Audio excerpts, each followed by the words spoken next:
Hey guys, welcome back to Marketing the Rocks. Andres and Samad here, and very excited to be Yeah. back. Yeah. Glad for another Thursday. I love marketing on the rocks. How's your week going so far, Andres? It's pretty good. Just trying to wrap up a bunch of stuff. What about you? Been good, man. Yeah, been kind of always kind of crazy week, but yeah, I know that you had a probably had a good weekend last weekend, so cheers to Yeah, that it when was we get fun. a chance. So what are you drinking? So I'm drinking McKinley's Reserve. It's a gin, and for some reason I decided to go gin today. But yeah, that's what I'm at. Nice, cool. I'm drinking some Bullet bourbon, Nice. and Always yeah, a one of solid my buddies. choice. Yeah, I don't have it too much, but one of my buddies introduced me to it in college, so every now and then. I'm not that big on bourbon. I definitely prefer Scotch. Yeah. Do you know what the difference is? You should, I guess, but Yeah, Scotch is from Scotland, and there's oh, something about like what it's made with, right? right. Yeah, I think it has to do with more of the barrels as well. Obviously, place making a big difference, but yeah, Yeah. different way it's aged. Yeah, it's awesome. Cheers. Cheers.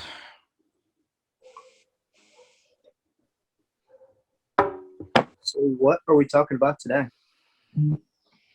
Uh, Man, I think that there's still a lot of hurt going on. So, especially in the restaurant biz. I mean, seems like that seems to be in a place that the industry in general is taking a huge hit. So yeah, I wanted to talk about that. What about you? Does that sound good on your end? Yeah, definitely. Cool. I mean, I've always, really appreciated everyone in the restaurant business and everything they do, and especially, the frontline workers. Yeah, seriously.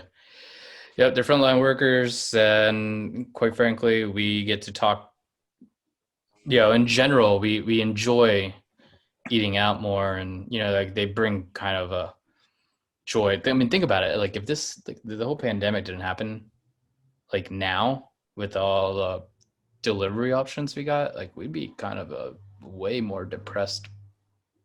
Not species. Let's just put it that way. Like, because it's everywhere, right? Like everyone, yeah, this is obviously something that's happening all over the world, but like, we're all able to deliver stuff and still have the internet to kind of help us, and having mobile phones obviously helps. So, but yeah, food is always something we all get together and talk about. So it's kind of cool from that particular perspective.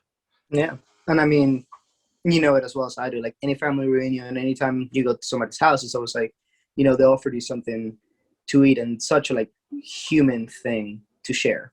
Yeah. Yeah. Yeah. So I'm gonna cheers to them once before we get a chance to talk a little bit about some options. But yeah, man, cheers to all you guys. You guys definitely, all of you frontline workers that are in the restaurant biz are definitely keeping us at least sane and happy and our stomachs full. Yeah. So yeah, cheers to you. Cheers.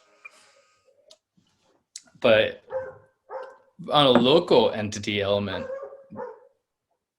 that is crazy. I can't believe that. I don't know if you can hear the dog or not, but yeah, on the local element, I know there's a huge debate on all the different apps that we got going on right now, right? We have Grubhub and Postmates and Uber Eats, and the list kind of goes on and on right now. But yeah, there's a debate on like, is that what you should do?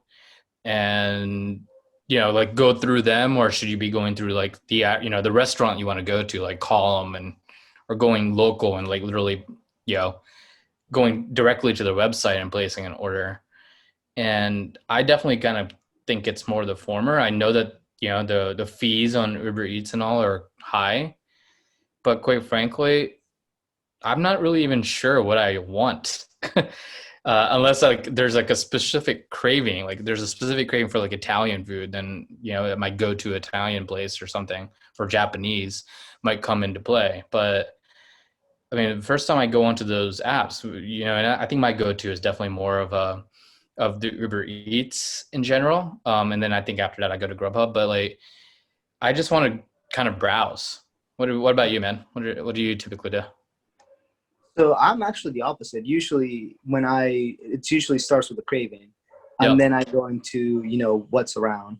Gotcha. Um, but I'm definitely, it makes life so much easier. And I remember, I don't know if they're still around, but OrderUp was a big thing in Towson back when I was going to school there. I'm not And it familiar with them. was, I think they were just very much local, like in the Towson, Baltimore area, Okay. because I haven't seen them out here. But like I said, I don't know if they're still around, but they were a lifesaver because I would, go from one job to another. I didn't have time to like stop at my place to get food. So I would just get to the next job and then just, do OrderUp. And it was just great. Nice. And I would still go to those restaurants when I wasn't working, but just, when it came to, you know, food on a pinch, it was really helpful. Yeah, that's awesome. Yeah, and I mean, it makes a lot of sense. I mean, in general, I think all of these things, all of these apps that we got that are delivering food to us are definitely just, they're more of a benefit than a hindrance for sure. So, plus they've literally created another economy, right? Like, I mean, you can Mhm. get random, drivers that, would otherwise be unemployed in this case now are able to pick up that food and have it delivered to you, and you don't have to have that delivery guy on your payroll. I mean, I think it's kind of a win-win. And most restaurants, at least locally, here in the Rockville area, I've seen some articles about it and some groups created specifically about like essentially boycotting these apps. And it obviously got a little bit of steam during that particular time when whoever that one chef was that created it, and I forget it, I can look it up. But it's kind of died down again. I mean, you can't really go against these behemoths in a way, and quite frankly, I think it's beneficial for us to not go against them. Right. You just kind of got to learn how to play the game Right. because, like you said, you don't need a delivery person anymore. Yeah. So those fees and everything that you're paying, the price can literally go to that. Yep. You're offsetting a lot of overhead that you don't need to really worry about. So if you're priced correctly, and this is all stuff that could be kind of manipulated in the right way, right? Like if you're like if you want to like increase your dollar or $2 here and there, I think most customers wouldn't actually mind in general. Well, So you could be okay. and that's what I was Um, gonna say. I feel like the majority of people understand that if you're ordering from, Grubhub or Uber Eats or whatever, you're gonna be paying a little more, and you're going into the app knowing that. So right. there was that big debate. I was just like, but just raise your prices. Like people are willing to pay, Yeah. a few dollars more, whatever the fee is, and you're still making the same amount, and you don't Right. have to worry about fulfillment. Like you make the food, they pick it up, and you're good. Exactly. So yeah, I definitely see it as a benefit. And I recently came across a YouTuber who I love to talk about just in this particular conversation because I think he came up with a really interesting idea. And it's an idea I read a stat on that could become like a 30. Oh man, I had it open. I'm going to actually just go to that screen, but I think it was like $30 billion idea in general, just Mm-hmm. when this particular organization kind of did oh no, they estimate it could be 1 trillion market Wow, by 2030. So that's 2030. kind of a crazy number. That's huge. Yeah. And the guy's name is Mr. Beast. Mm-hmm. He's a YouTuber, and in general, he does some pretty crazy videos. Like, I mean, things like giving your credit card to a homeless person for a day, and you know, convincing someone to quit their job for 100K. Like random things in general here. He's got 55 million subscribers, offering people $100,000 to quit their job, selling houses for $1, right? Like, bought everything in 5 stores. One of his videos is that he bought a private island. And if he did, that is awesome. That's definitely something I would want to have. But that sometimes to me looks like clickbait. So I wanted to dig deeper on what he's all about. And that got me kind of down a crazy rabbit hole that I wanted to talk to you guys about today. It's like this rabbit hole, marketing on the rocks edition. um, so yeah, Andres, what are your thoughts? Is that cool? Are you Yeah, gonna do let's that? All do right. it. All right. So this guy, like, his biggest spiel is like he donates to charity and he wants to give money to charity. So I definitely relate to that. I think it's awesome. If you subscribe to him, he'll donate 10 cents to charity for every subscriber. And he puts that right on his cover image. So that's definitely a good tactic in general. But one of the things that really got me kind of, looking to dig a little deeper is that he actually has been creating restaurants in multiple different cities in the US without actually having any location. Huh. And I was like, that sounds almost like a hypocrisy in a way. How do you create restaurants and not have a location? And so I dug deeper, and it sounds like what he's been doing. And we did the research on it. I kind of did a whole funnel hack video that we can definitely link later down the line onto this video here in general. But what he's been doing is he's coming up with different recipes. Some of them are his. Some of them could be friends or investors or whoever that he's talking or dealing with, and creating very niche specific, uh, delivery only restaurants um, that don't have any kind of overhead in one form or fashion. So, the idea here is like, why don't you be the new burger joint in Rockville or Gaithersburg, but not actually have a physical location whatsoever? So that's literally what he's been doing. He's been creating like this burger restaurant.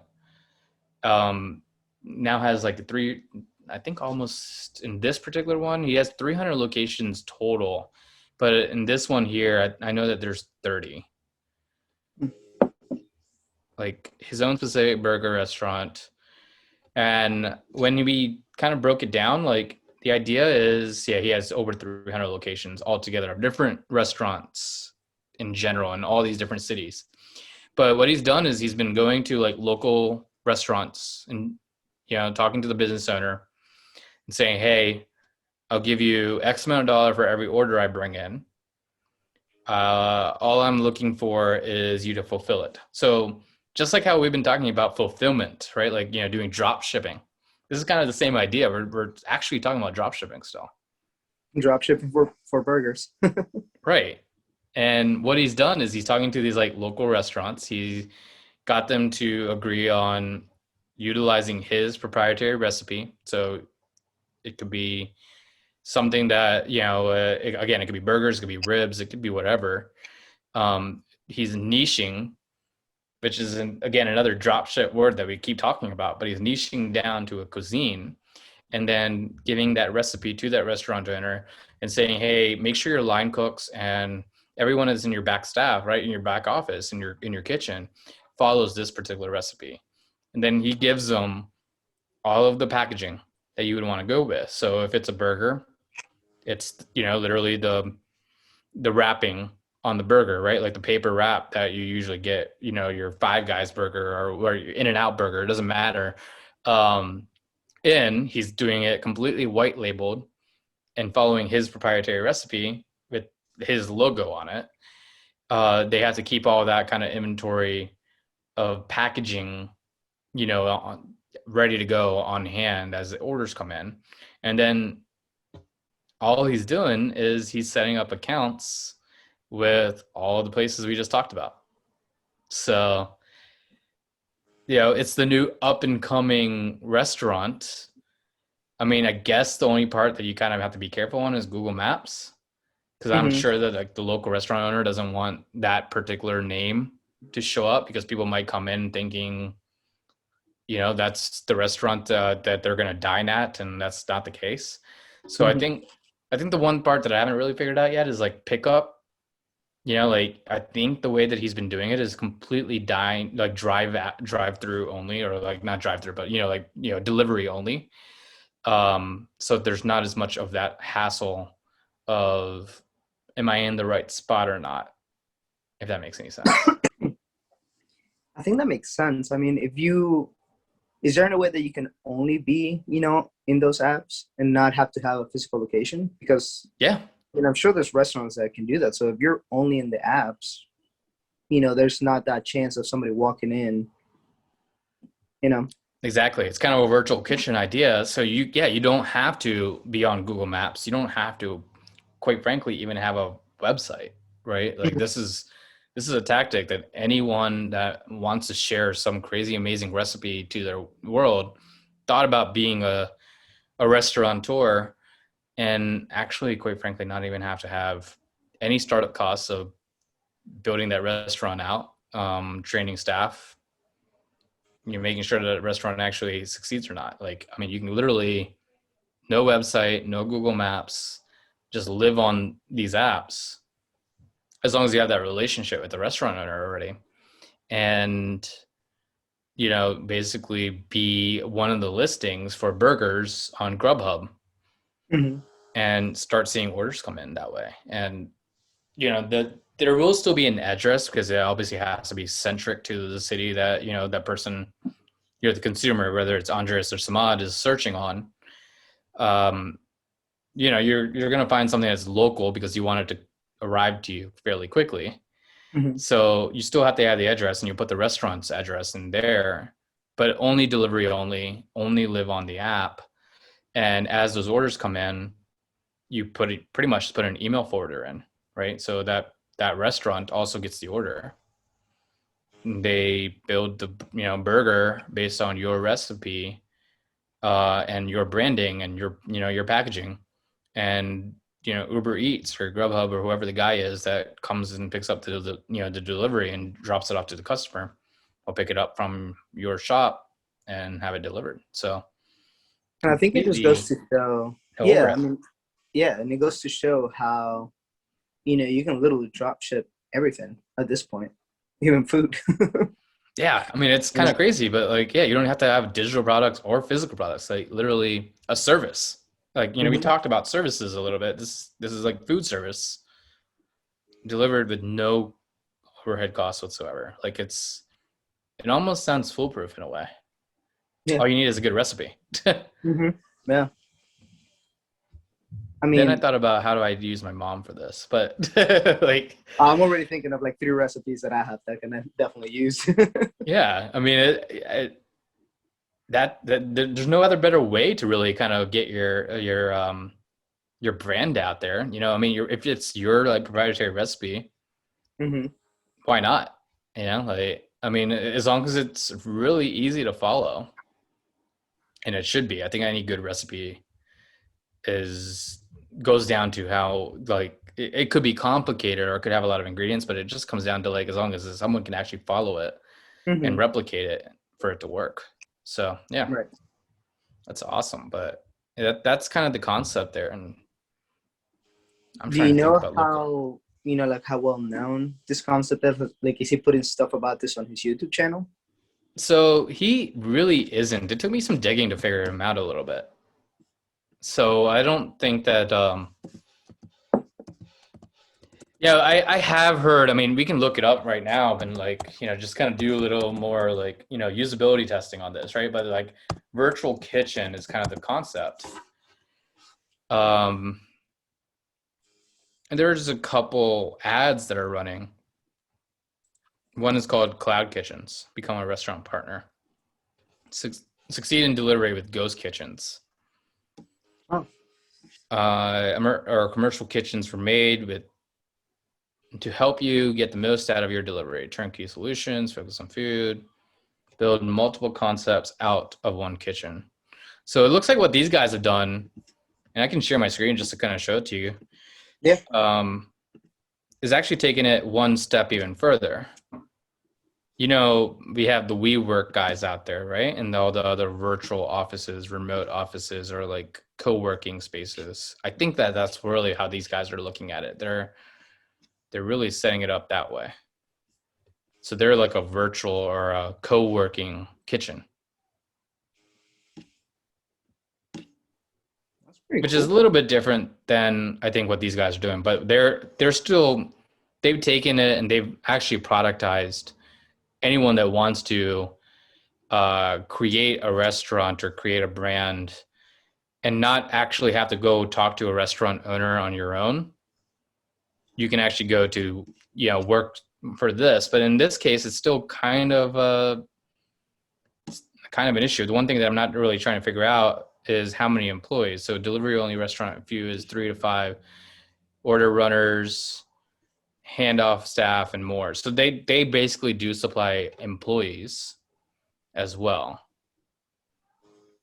So you could still have your recipe and give it to them and have it that route, but it still means like the biggest difference I think what Cloud Kitchens is doing is like they're basically taking out the middleman, right? Like you don't have to go talk to another restaurant owner that's local to you. Mm-hmm. They're going to be that restaurant owner instead. So it still means you're going to have some startup costs, I think, if you go this route. Kind of a cool idea, but still requires a little bit of startup, at least some kind of funding to pay quote unquote rent to a cloud kitchen or to a ghost kitchen. So that's all I'm seeing so far. I'm trying to see if there's anything else, utilizing the virtual kitchen. Yeah, that virtualkitchen.co was the one that I just clicked on. Yeah.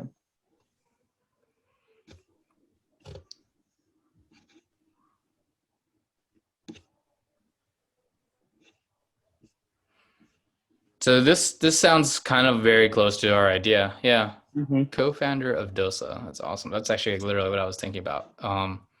It's like South Indian food, but yeah. So there are some businesses that are actually like literally working this particular element out now of dealing with the collaboration part with the restaurant. So I don't even think that they're necessary though. I mean, I think you just have to. You might already have a good relationship with like a local restaurant that you could actually go and talk with and say, hey, like, here's my recipe. Would you be willing to kind of create another revenue source for your company? That's actually, quite frankly, not touching your brand whatsoever. Mm-hmm. And you can give them the reassurances or her the reassurances that, you're not there to compete. You're honestly there to not even have a website. Right. And you can't really say that for multiple businesses. And again, it's a win-win situation because then the restaurant gets more revenue. You have, your side hustle going. You're not really doing anything. You're just getting money in your pocket. You got to upkeep, whatever the information in Postmates and Uber Eats and all that stuff is. But other than that, yeah, I think it's account management on Postmates and Uber Eats and Grubhub and all that, and review management. Actually, that's going to be a huge one now in this case because you don't want to bog that down. So you have to make sure your recipe is good. You probably actually need to do a little bit of QC too, like quality control, and make sure that the line cooks and the staff at that restaurant are actually making your food correctly, and training them. Doing some taste tests and making sure that they're utilizing the right product. But I think you can actually almost get it down to the point where, like, let's just say they obviously have to have the ingredients to make that product. So you might have to give them like exact, details of like what products and ingredients that they should be utilizing, and it should be organic, should it be not, all that kind of stuff. So it comes down to like training a little bit and essentially your reputation management. So you don't hurt your brand that you created that doesn't have any overhead, plus also that address. You want to be careful with that. So I think that that's also another element. So if that address is sitting on Uber Eats, you want to make sure it's 5-star all the time, just in case you get that one crazy guy that does want to go to that address and say, hey, this is my burger.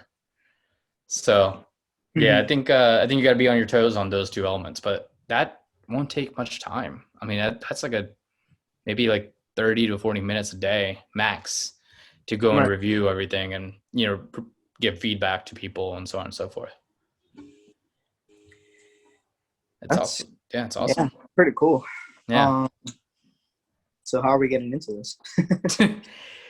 Oh man, like I remember there's like this really awesome Greek restaurant right down the road from here, like in Gaithersburg at least, that just recently closed because of the pandemic. I mean, I would love to just see what I could do for that because Greek and Mediterranean and Persian food are all kind of very similar. They all have a lot of the same ingredients. Hmm. So that's who I'm gonna go talk to in general and see, yeah, how do we actually set up a collaboration here? Like it is kind of a win-win, and a lot of people again are just a lot of these restaurateurs are just too scared to be on Uber Eats. Well, this is actually another way that they could be on Uber Eats and not even have their own brand on it. Right. So again, it's And I another mean, win-win there. hmm so, and what do you think? Now we're getting more into, the psychology of business, but why do you think they're so scared of, going with the new thing? I think, well, in general, and like restaurants in general are like always like really hard to kind of convince on new technology. They're definitely old Hmm. school. So there's definitely that particular element that's very psychological, but technology scares them. They don't want to touch it. That and I'm generalizing, but those are all key parts that I think kind of goes into the play. If I'm gonna sit here and put myself in their shoes or personify it a little bit, I see that those are big elements. Um, Plus, I think a lot of people are actually looking at it from their margins perspective, and it makes sense. Like restaurant owners are going to be looking at their margins. They know that it takes X amount of dollars to get the ingredients for this product, and they're going to mark it up, 20%, 30%, and that's really what they're living off of. So they got to look at it from that particular perspective. So I think the idea of like a lot of that money going to the apps is a scary element. And I think it does require you to understand or give them an education that, look, I want to partner with you, have my brand come out of your kitchen or out of your restaurant.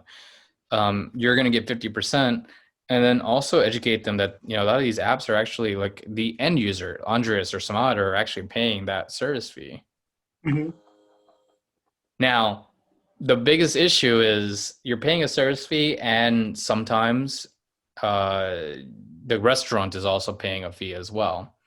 So it just means that you have a really financially safe like model on your pricing. So like as long as your pricing makes sense and it's not over, like a ridiculous amount, like you're not upcharging way too much, I think you're in a decent spot. Like I think a normal burger should not really cost more than $10.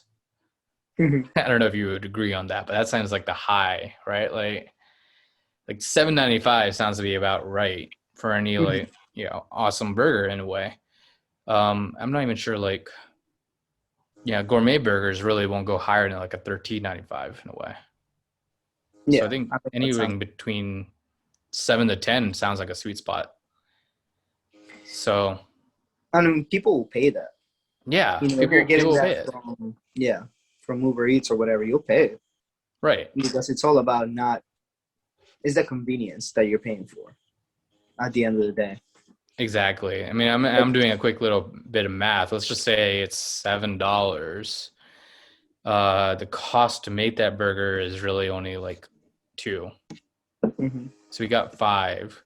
And let's just say again on that five, Uber Eats is taking a 20%, which I think is about typical. Even when, the customer is also paying the delivery fees and transaction and processing fees, the restaurant might come out with about $1.50. I'm going a little higher. I'm going conservative. So, $1.50 out of that order that the restaurant owner might be paying Uber Eats as well. So that means you got about $3.50 out of that burger. That's now pure profit. And you're dividing that by two. Let's just say, again, you're going 50-50 with that restaurant owner. So you're coming out with $1.75. And if you get this right, and I'm going to go into like Grubhub here, which I don't like really doing on a computer. I'd rather do it on my phone. But I just want to see how many reviews a burger joint here in Rockville has, right? So I'm going to use 2878. And actually, we're one of them, guys. Look at that. I'm going to share my screen. Hold on. We actually do have a Mr. Beast here. Really? Yeah. I might have to order one of those. Right? I'm going to do the same. Actually, Yeah. that's going to be our follow-up video. We're going to definitely just try this out together and Yes. literally critique it. Oh man. Man, they Yeah. got chicken sandwiches? Yes. And it's in the Kentlands. Okay. Wait, is this the guy that actually tied in with Guy Fieri? Don't know. Man, going down rabbit holes. But Guy Fieri, didn't he start one up here? No, that's Flavortown. Yeah, Kentlands. I don't know if you heard about this or not, but here in the Kentlands, locally here, we got Flavortown, which is like a pop-up. I didn't know that. Yeah, like Guy Fieri has a pop-up in Kentlands right now called Guy Fieri's Flavortown. But it's interesting. I'm gonna get that this weekend. It almost looked like it's the same products though, doesn't it? Hold on, let me see. So they got cheesy burger. Let's go to burgers here. And I'm just looking at the addresses. Are these the same guys? It's 122 Kentlands Boulevard. Yeah. Yep. That's hilarious. That's awesome.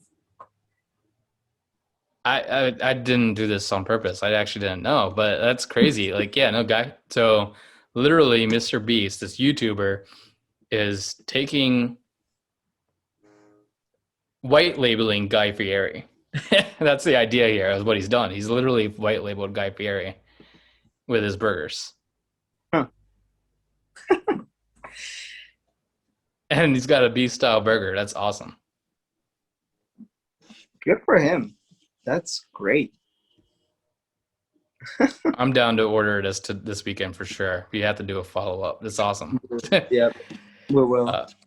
Yeah, so that's like so far only 18 reviews so far, and quite frankly, it's probably because it's probably only like a week or two that they've been here, but because of that, they're now featured. They're literally on the top of the list. And I haven't even gone into the category of burgers yet. I'm just literally looking at most popular near you and what's open now. So that kind of shows exactly what we're talking about here. I mean, that's kind of cool. So, I mean, going back into the math, like, Torch is open. Sorry, guys. I mean, doing the math though, like $1.75. Let's just say you get. That's what you would have. I mean, let's just say you have 10 orders like that,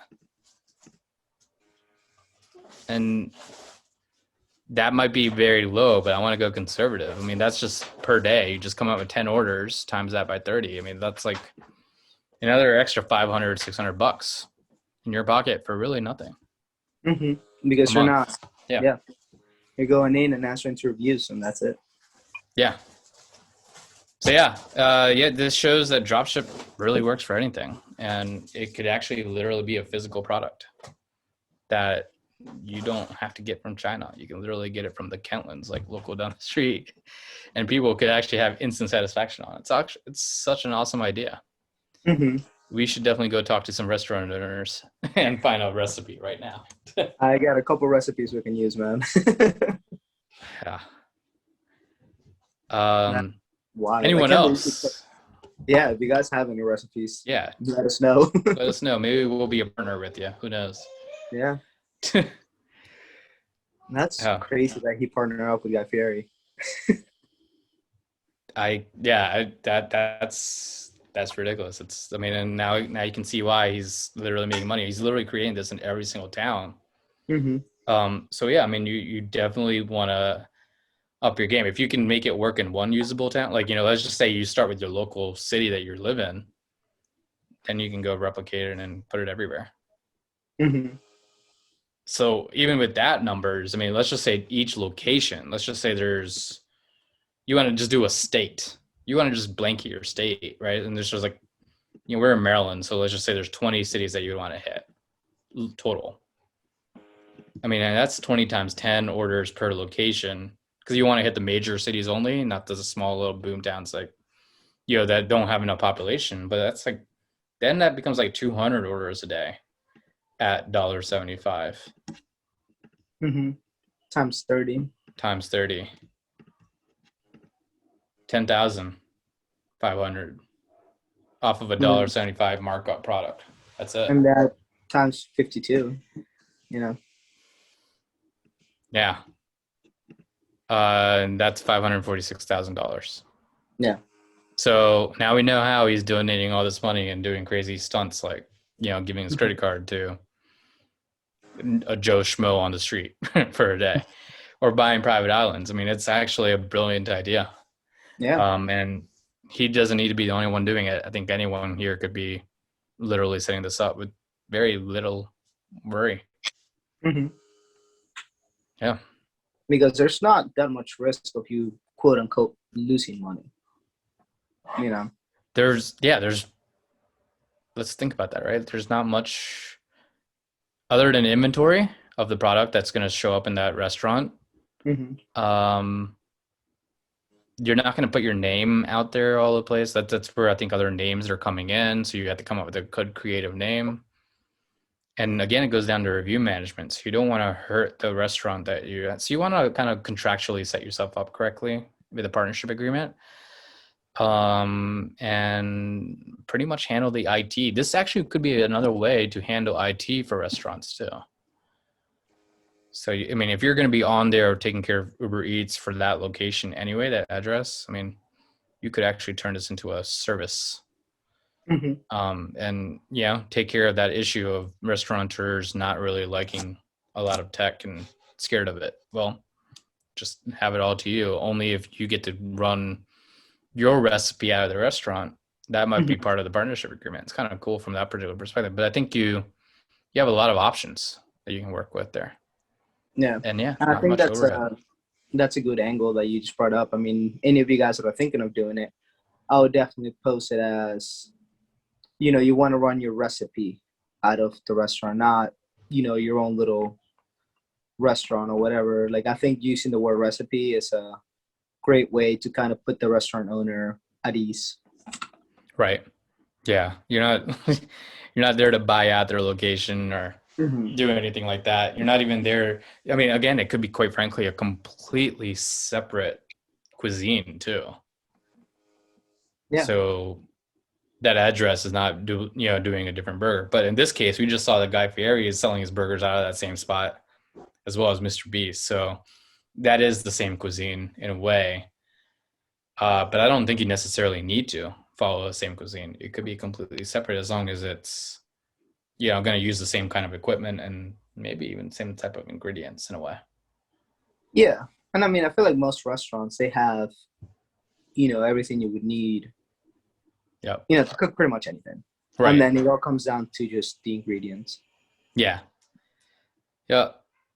Yeah. The only one I think that's kind of a different element would be, maybe Japanese, Yeah. like sushi and something like that. It's a little bit different there, but yeah, I mean, it's almost like a no brainer. I think we should, look at some recipes right away and see what we can do.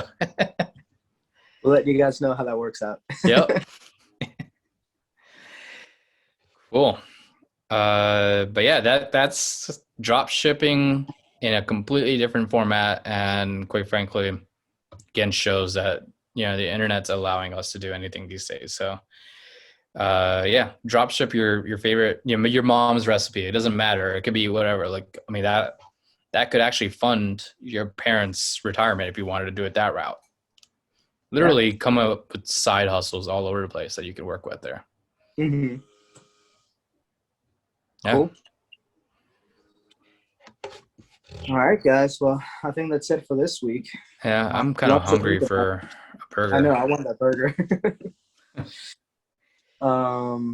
Yeah, that's right down the street too. I might have to go for dinner. Yeah, I definitely think that that's definitely something that could happen either tonight or tomorrow for sure. Mhm. Yeah. Cool. Well, I know they're good marking on the rocks in the books. I know the Yep. week almost done. So cheers to that. Exactly. Yeah. Let us know what your favorite recipe is. I'm definitely interested to hear, and I can't wait to try this out myself. Have Yeah. a All good right, one, we'll see guys. you guys next week. Cheers. Yeah. Cheers.